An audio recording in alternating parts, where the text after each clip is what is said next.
Hey, good morning. It's August 17th, and we're in Nehemiah chapter 12 today.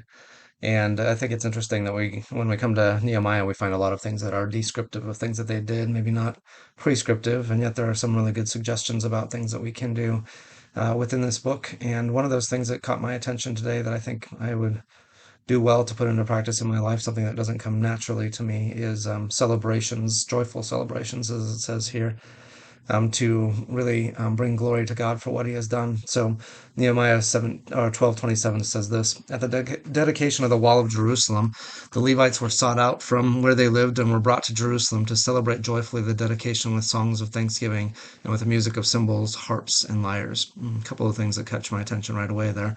The Levites are brought in from the places where they live into Jerusalem, which means that they're once again doing their jobs. They're living out amongst the people to whom they're ministering and who they are representing before God. And so I like to hear that they're called back in from the places where they live to come to Jerusalem.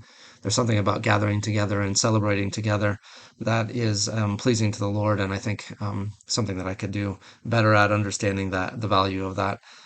He says in verse 31, I had the leaders of Judah go up on top of the wall. I also assigned two large choirs to give thanks.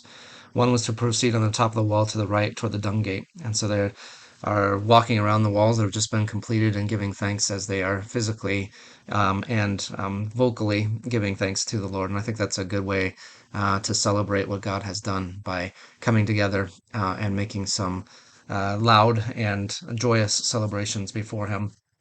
And so he's got choirs, which I think is interesting too. It's hard for me to picture these choirs walking around the walls and singing along the way, but it's a nice picture of giving praise and glory and honor to God in a tangible way there, and making His fame known to all who can hear their voices. So something about that I really like.